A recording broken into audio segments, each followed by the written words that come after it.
Shalom Bapak Ibu, mari kita bersama masuk dalam perenungan firman Tuhan. Bacaan kita dari kitab Kejadian 41 ayat 50 sampai 52. Sebelum datang tahun kelaparan itu, lahirlah bagi Yusuf 2 orang anak laki-laki yang dilahirkan oleh Asnat, anak Potifera, imam di On. Yusuf memberi nama Manasye kepada anak sulungnya itu, sebab katanya, Allah telah membuat aku lupa sama sekali kepada kesukaranku dan kepada rumah Bapakku. Dan kepada anaknya yang kedua diberinya nama Efraim, sebab katanya, Allah membuat aku mendapat anak dalam negeri kesengsaraanku. Demikianlah firman Tuhan.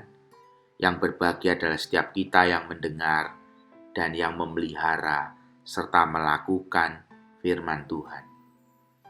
Bapak, Ibu, Saudara sekalian dikasihi Tuhan, ketika penderitaan yang tampaknya tidak ada gunanya menyerbu dan memasuki kehidupan kita, kerap kali kita bertanya pada diri sendiri, siapa yang memerlukan semua kesulitan ini?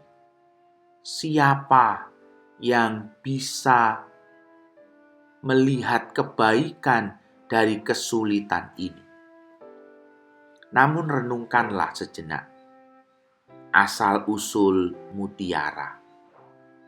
Setiap mutiara terbentuk karena respon sebuah tiram terhadap luka yang disebabkan oleh benda asing yang melukai dirinya.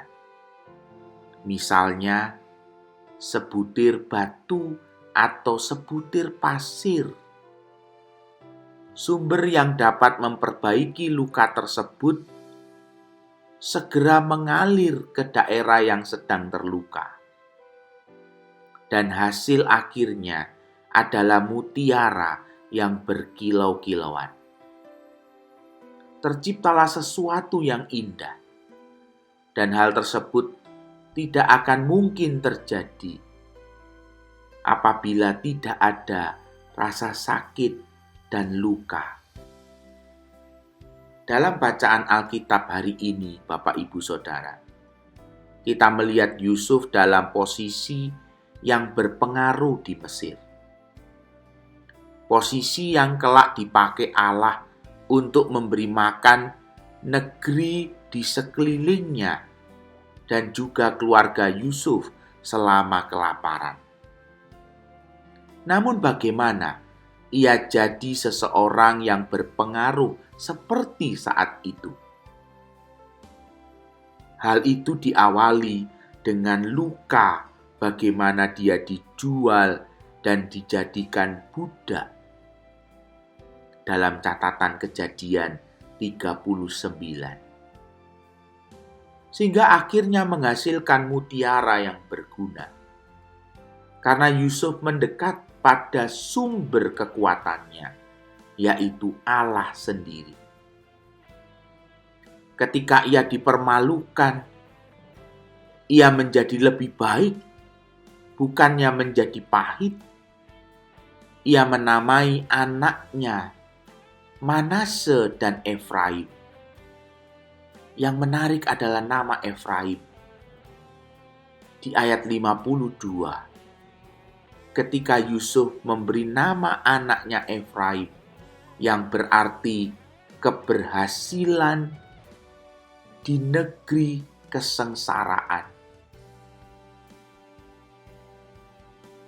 Efraim secara harafiah berarti keberhasilan ganda.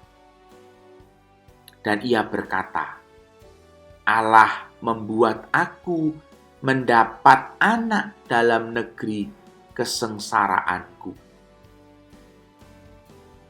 Allah menjadikan aku berhasil 2 kali lipat dalam negeri kesengsaraanku. Itulah hal yang luar biasa dari seorang yang bernama Yusuf. Bukan seorang yang hidupnya selalu aman, bukan orang yang hidupnya selalu nyaman, tetapi ada rasa sakit, ada rasa terluka, dan bagaimana dia berproses dengan Allah di dalam semuanya itu. Seorang penulis rohani bernama Paul Ebilheimer berkata mengenai Yusuf, jika ada orang yang mengasihani dan mencoba menolong Yusuf keluar dari kesedihan dalam hidupnya, maka kemuliaan yang mengikuti Yusuf tidak akan terjadi.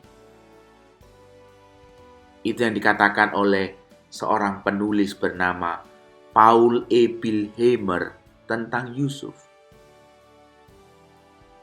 Jadi, jika Anda sedang menderita, jika Anda sedang merasa terluka, ingat,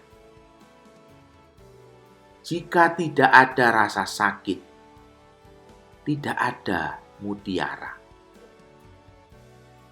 Penderitaan kerap kali merupakan perjalanan untuk mengenal Allah lebih dalam. Tuhan memberkati. Biarlah kita boleh bersama berdoa untuk terus mengalami kedekatan dengan Allah dan relasi yang semakin mendalam dengan Allah. Amin.